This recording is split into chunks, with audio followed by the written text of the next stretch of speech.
Welcome to the Midwest. It finally stopped raining here in Indiana, and so spring is coming out. This is my little garden. I just want to kind of show off. Take a look at, this is my garlic patch. I've been growing some garlic. I planted some garlic in the fall. I've never really grown garlic before, so we'll have a whole video about gardening and stuff like that.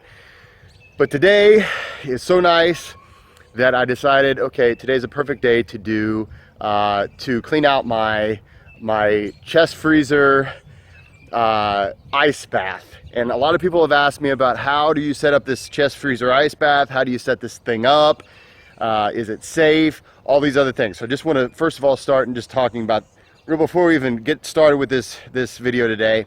First of all, the chest freezer ice bath thing that you've seen on the internet and you've heard me talk about and all these things. First of all, this is not what a chest freezer is designed to do. I'm not guaranteeing any kind of safety. It may be the dumbest thing ever. Okay, I just want that to be said. So I don't want to be responsible for if you have any problems. Please be really, really careful. I'm going to just say, don't do anything that I talk about in this video, just to kind of cover my bases. Just don't do any of this. Turn this video off right now. Don't even watch it. Okay, I've said that. Let's talk about this today. Welcome to the Midwest. I'm Jesse, and we're working on, I'm changing out the water in my chest freezer ice bath, and this is a perfect opportunity to kind of tell you how this sort of thing works for me. There's a million different permutations of how to do a chest freezer ice bath. So mine is not the pretty kind. Mine is, it gets the job done, and I feel like I'm 100% safe. I feel like that. Again, see the disclaimer earlier on in this video. But I feel like I've done it in a way that's safe. I feel like I've done it in a way that is not leaking in the interior of my chest freezer. I did a lot of work with my chest freezer, and I felt like it was going to leak. And actually, I've gone through a few different models of getting this right, and this is the one that I'm comfortable with. You kind of have to do what you're comfortable with. So if you want to see some pretty ones, there's some pretty ones. This is the Midwestern method, okay? We're not always doing it the pretty way, but we're getting it done. So having said that, I also want to apologize for the state of my garage, okay? I love you guys, but I don't love you so much that I'm just going to like spot my garage before I do this video. We're getting into it. I'm inviting you over to my house, so don't be all judgy, all right? So, okay, having said that, let's talk about what we have here. Right here, you can see this is my chest freezer. Now, what you see here is this. This right here is a pond liner. This is not a regular tarp that you might find at the store. It's a pond liner, so it's more expensive. But you're going to see, let's see here. You're going to see that it's really a tough, malleable kind of a plastic. It's more rubbery than a regular tarp. So it's something that is designed to hold water in a pond setting. So if you're going to make a small pond or a little fish thing, I don't know, like a little fish pond in your front yard or your backyard, this is what you would use. So it's designed specifically to hold water. Now, I do have the size of my chest freezer is approximately big. I think it was like a 18. Let's see here. Okay, that does not tell us much. But mine was about 17.8 cubic feet chest freezer. So this is big enough to hold a person like myself. I've got plenty of room. I feel comfortable in it. You may not need something so big. I've seen, there's some of my friends and some other people that I've talked to who have the full-sized, the 20-some foot one. I didn't really need that. Plus, I don't really want to put up that much room in my chest freezer or in my garage. I only have so much space. So what I'm going to do, and I'm just going to pause the video for a minute, but basically you can see in there, okay, so there's a little casing right here where this is where there's the thing that makes it cold. It goes right here. And so everything in here is watertight. Now you're also going to notice I have a bunch of overlap, and it's not pretty, guys. And so I've seen some people who they take a lot of time to snip around the edges. I've seen some people who will actually somehow they're able to sew or to create a pond liner that's fitted specifically for the tub. I didn't really have that much patience. I just wanted to get in the ice. So I mean, it's not pretty, and I'm going to show you how I close it here in a minute. So I'm going to go ahead and press pause. I'm going to start putting some water in it. Actually, let's see here.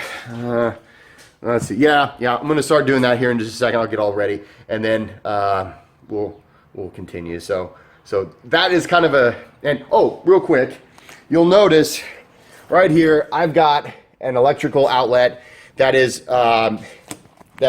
close to my chest freezer, but there's some distance between the two. I don't want to splash and get it in here. You could probably even be safer by scooting it further that way. I mean, you could create some distance. The thing is, you don't want to have any opportunity to get electrocuted. Okay, so we're doing this for our health, and we're not doing this to like kill ourselves. Even though your friends and relatives already think that, it's not really that way. So we don't need to have someone actually die or get electrocuted.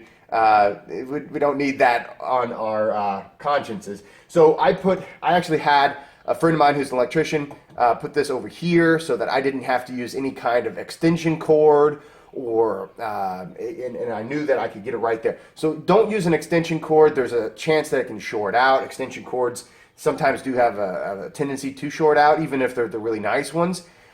Make sure that you're using that you have a plan on how you're going to get electricity to your ice chest. Okay, so I'm going to go ahead and press pause, and then I'm going to get some stuff set up, and then we'll continue talking about this. So now I have the water running, and I've just got a hose, and I'm filling it up. Okay, so I don't have it plugged in. See, no, not plugged in. We're not going to do that. And really, your ice chest won't be plugged in very much at all. The first day, what I do is I plug it in for about 24 hours. That brings it up to, I should say, down to the temperature that I want. And there's a lot of different ways you can decide on what temperature you'd like to have it. 24 hours generally is going to bring it to between a 35 to a 45 degree ice bath. And that's perfect. That's really what I'm looking for. Now, one of the things I do want to say is that because I have my setup like this, there's no way to drain the chest. So literally, when I change the water out, what I just got done doing is I just got done using a bunch of buckets, or 2 buckets, and I bucketed the water out, and I splashed it in my driveway. My neighbors are like, probably every month I do it once a month. I'll do that, maybe. And so that does bring up the issue. If it's you that's using the ice bath alone, which I assume it is, if you're like me, then any nastiness or body salts or any of the oils from your body, hey, it's just you. Go in. You can go inside afterwards and shower off, and you're totally fine. Cold shower off. But you can do that. If you're sharing with somebody else, maybe you'll change out the water more often. Make sure it's a person you don't mind sharing an ice bath with on a regular basis. But anyway, the point is that the way I have mine, I can't use the little plug at the bottom that will allow me to drain all the water out. So I have to bucket it out. And then you're going to have a little splosh at the, there's going to be a little bit that you can't necessarily reach with a bucket. And that is why I have this towel here. You sop up the water, wring it out, sop up the water, wring it out until you have no water in there. You really rub it all down, make sure that the inside, you really try to get the inside as clean as possible. And then every now and then, especially whenever it's decent weather outside, I'll take the pond liner out and just completely give it a rinse and a total wash down. I don't do that quite as often as maybe I should. But then again, I mean, how often should a person do it? I don't think there's really a metric as far as that goes. Just remember, I mean, that bacteria can grow, and even in an ice bath or like a really cold situation, yeah, you're going to have some sediment from your feet, things like that. In my garage, I have a whole thing set up. Let's see here, where like I have a mat, and I'll wipe my feet off before I get in. Okay, I would highly recommend that you get into that habit, or else you're going to have just stuff stuck on your feet, and there'll be a lot of sediment at the bottom. Some people I've talked to have set up filters. I've seen people set up a lot of different ways of doing this. I didn't want to spend that much time and effort on all that stuff whenever I could just, get fresh water each month or every so many weeks or however often I feel like I need it. The difference, the way I can tell, is that whenever it's crystal clear, I mean, it's awesome. And then after a while, it'll get a little bit foggy. The water's going to get a little bit foggy, and that's whenever I'm like, okay, I'm going to need to find a good day to change out the water. It only takes about 15-20 minutes total. Even doing what I'm doing right now, which is change out the water, take the water out, put it back in. The next thing I want to talk about is Epsom salt. I do use Epsom salt in my ice bath. Now there's a few people, there's a few different reasons you might use Epsom salt. One would be because we all understand the basic physics of salty water freezes at a lower temperature, right? So you can make salty water colder. Now, when I first started using Epsom salt, it was for that reason. I wanted to see just how cold I could go. Remember that if you go, the colder you go, the less time you should spend in that ice bath, right? You're experimenting, that's cool, that's wonderful, but be smart about it. Don't feel like, oh, I can do a 5-minute ice bath in whatever temperature. Whenever I go down to, a temperature that's below the normal freezing point, I should be able to do the same amount of time. It's always going to change. That is not why I do Epsom salts in my ice bath, though. I put Epsom salts in there, literally, you know why? It's just because I want to smell nice whenever I want to smell like lavender whenever I get out of my ice bath. And I'm not ashamed of that. You can judge all you want to, but after my ice bath, not only do I feel great, I smell great. So there's that, all right? So just giving you all my truths here. Now you can see I've got a good amount of water in here, so I'm going to add a little bit of my salt into it.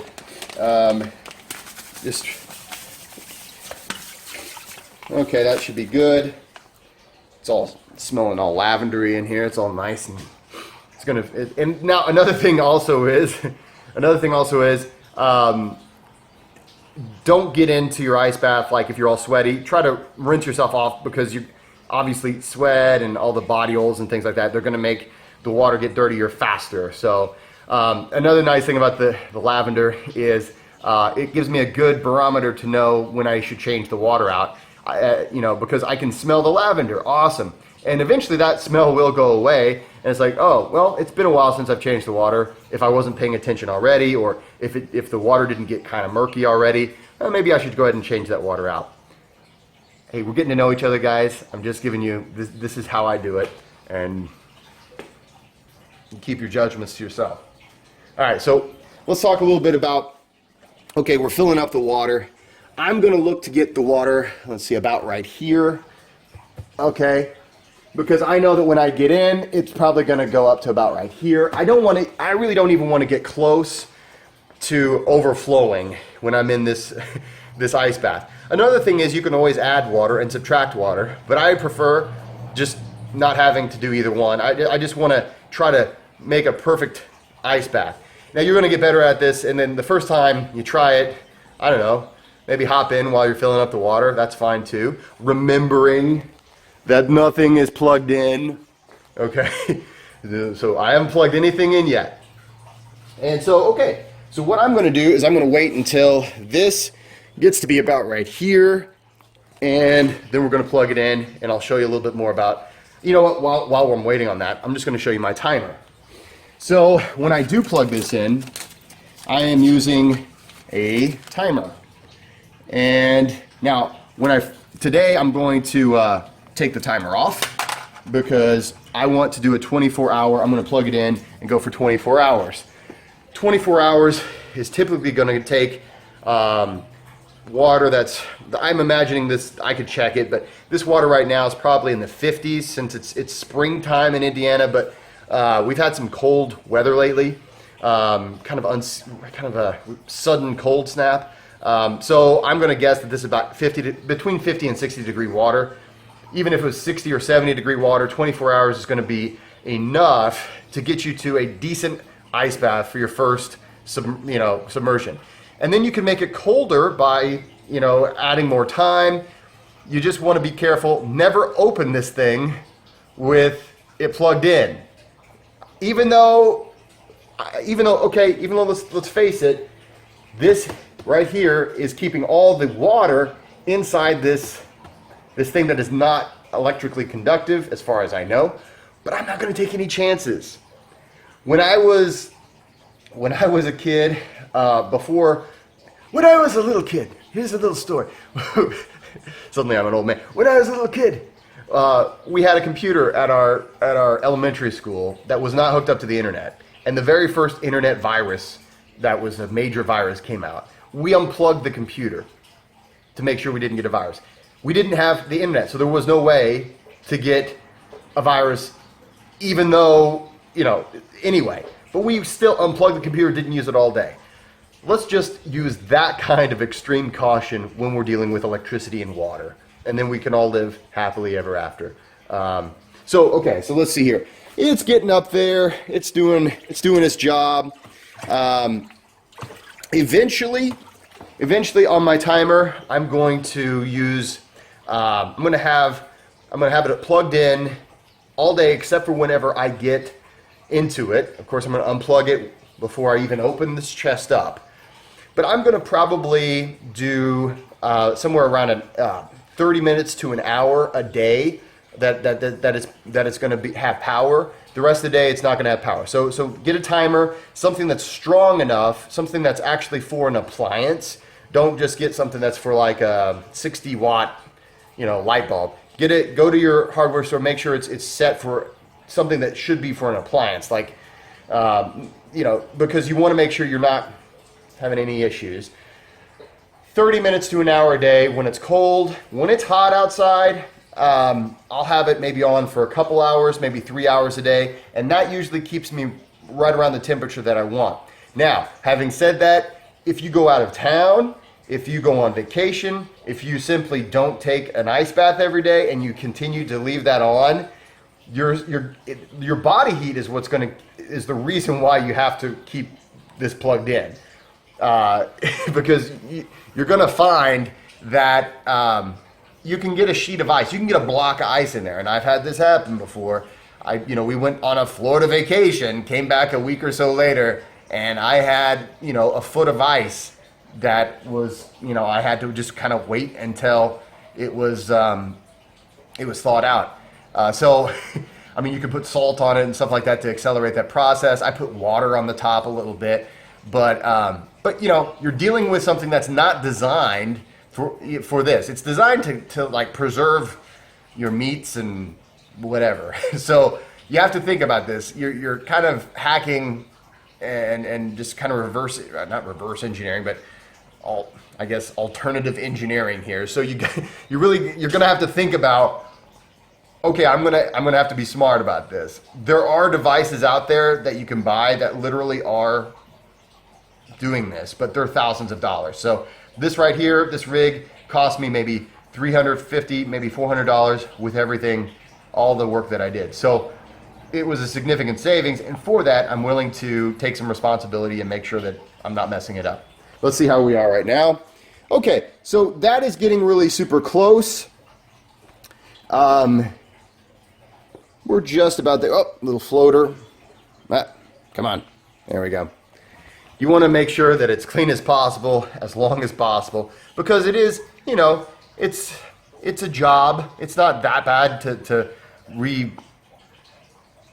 to take this water out and all this stuff but it is, I mean, it is a job. It's a lot easier than making an ice bath every day, and it's a lot cheaper too. $400, okay? And for those of you who have decided to really start trying to take ice baths every day, you'll understand that, okay, you need a big enough tub, so like a 100-gallon tub. You'll need enough ice to make it cold enough, and you'll need that on a regular basis. I did that a long time. I was spending maybe $20 per ice bath because I was using approximately 100 to 120 pounds of ice to get it down there to that 35 to 40 degrees. That's where I'm the most, that's where I feel like I get the most out of an ice bath experience. Okay, let's take a quick look again. Awesome. All right, so I'm going to turn this off, and then we're going to have a few closing thoughts. Okay. So what I am doing is I'm taking all this excess pond liner, and I'm putting it up here so that I am 100% sure that it is as airtight as possible. And let's see here. How am I going to do this? I'm just going to put this down for just a minute. And then what I'm going to do,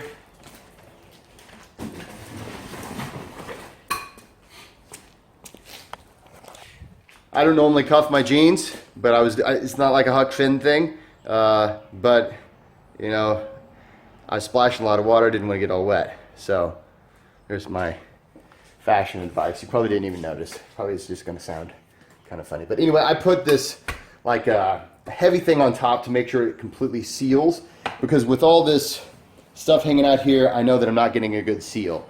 So I try to make sure that I have something on top to really hold it down. Okay, so now that this unit is completely secure, now I can start thinking about, okay, what time is it? And so, oops, oh no. Okay, you're still with me. All right, so what time is it? How long do I want to, yeah, this is my little device that I was having hold my, oh, I think I actually broke it. A little holder thing. Oh, wow. All right. So I'm going to go ahead and plug it in. I want to remember what time it is today so that tomorrow, about 24 hours from now, I can unplug it, take the temperature, see if I need to make any changes. So here I go. All right. So, and away it goes. You're going to hear the sound, and it's going to be working its magic. Okay, so something I want to talk about that really, let's see here, that really kind of messed me up early on is this bottom part here. This part is going to be really hot. You're going to notice that this part gets really hot, or there's going to be parts in the of the deep freeze that get really hot, and you're going to be freaking out because you're like, am I breaking this thing? What's going on?